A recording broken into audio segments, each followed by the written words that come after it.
গৃহশিক্ষক YouTube চ্যানেলে সকল ছাত্রছাত্রীদের জানাই শুভকামনা।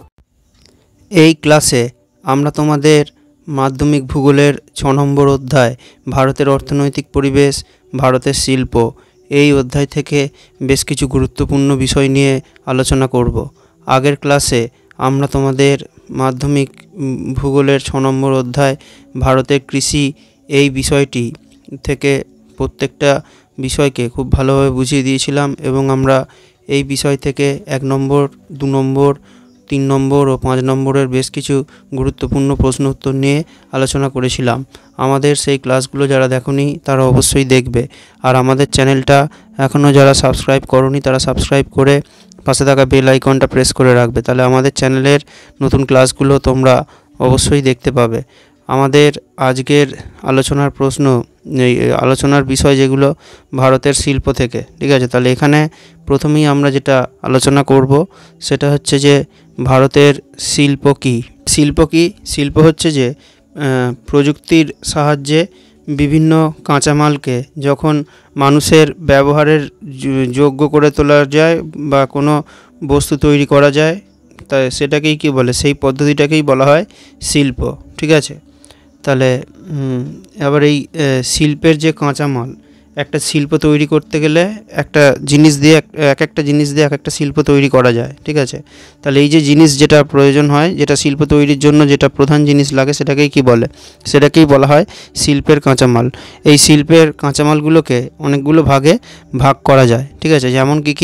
যেমন একটা হচ্ছে যে কৃষিভিত্তিক শিল্প। কৃষিভিত্তিক শিল্পে কোনগুলো কাঁচামাল, এখানে কী কৃষিভিত্তিক শিল্প কোনগুলো? কৃষিভিত্তিক শিল্প হচ্ছে চা শিল্প, পাট শিল্প, রবার শিল্প, কার্পাস বয়ন শিল্প, এইগুলো, ঠিক আছে। আর এরপর হচ্ছে বনজ ভিত্তিক শিল্প। বনজ ভিত্তিক শিল্প কোনগুলো?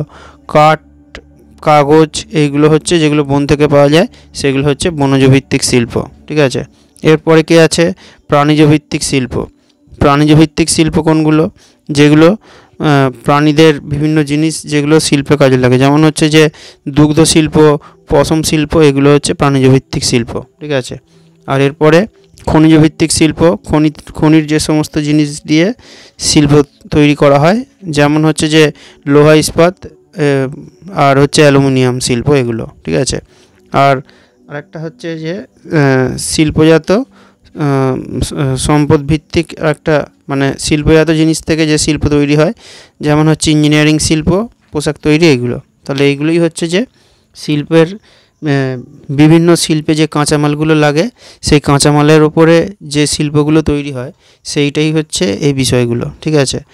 আর আমাদের ক্লাস কেমন লাগছে সেটা তোমরা কমেন্টে অবশ্যই জানাবে। ক্লাসগুলো তোমরা বন্ধুদের মধ্যে শেয়ার করবে, আর আমাদের ক্লাস ভালো লাগলে তোমরা সেটাকে লাইক করবে, ঠিক আছে।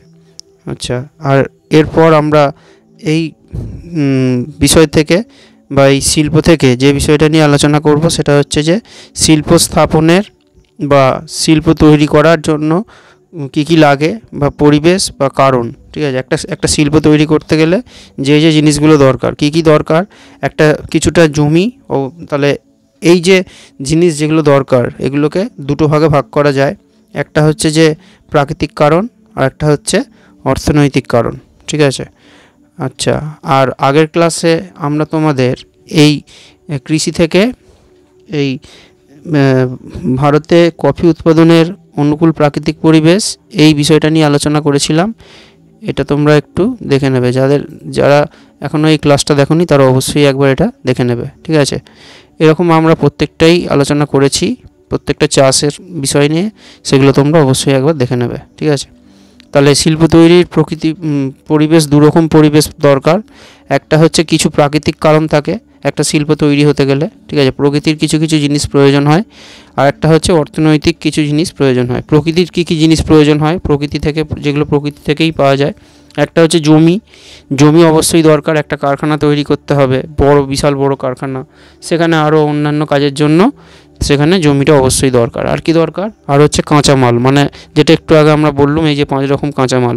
তাহলে কাঁচামাল ছাড়া কিন্তু কোনো শিল্প তৈরি করা সম্ভব হয় না, ঠিক আছে? যে কোনো শিল্প তৈরি করতে গেলে সেখানে কাঁচামাল, মানে যেটা দিয়ে জিনিসটা তৈরি হবে সেটাই লাগবে। যেমন হচ্ছে যে যদি কোনো লোহা ইস্পাত শিল্প কেন্দ্র তৈরি হয় তাহলে সেখানে কাঁচামাল কী লাগে? লোহাই লাগে, ঠিক আছে? এটা। আর এরপর কি, এরপরের পয়েন্ট হচ্ছে যেটা, সেটা হচ্ছে যে জলবায়ু, ঠিক আছে? জলবায়ু কিন্তু শিল্পের জন্য খুব গুরুত্বপূর্ণ। যেখানে জলবায়ু যেমন হয় সেখানে কিন্তু সেই রকম শিল্প গড়ে ওঠে, ঠিক আছে? আচ্ছা, আর এরপরে হচ্ছে জলসম্পদ বা জল। কোনো বেশিরভাগ শিল্পেই কিন্তু জলের খুব দরকার হয়। কেন? জল দিয়ে বিভিন্ন মেশিন যেগুলো থাকে কারখানায় সেগুলো কিন্তু ঠান্ডা করা হয়। এছাড়া আরও অনেক জিনিস ধোয়ার জন্য কিন্তু জলটাকে কাজে লাগানো হয়, ঠিক আছে? আর এরপরে অর্থনৈতিক পরিবেশ যেগুলো থাকে সেগুলো কি কি? এখানে হচ্ছে যে মানুষ বা মানব সম্পদ যেটাকে বলা যায়। তাহলে যাই হোক, যে কোনো কারখানা হোক যাই হোক, সেখানে কারা কাজ করে? মানুষরাই কাজ করে, বা লেবার যেটাকে আমরা ইংরেজিতে বলি, তারাই কিন্তু কাজ করে, ঠিক আছে? সেটা মেশিন চালানো হোক বা অন্যান্য মালপত্র বয়ে নিয়ে যাওয়া হোক, সবই, ঠিক আছে? তাহলে মানুষ কিন্তু খুব গুরুত্বপূর্ণ শিল্পের জন্য।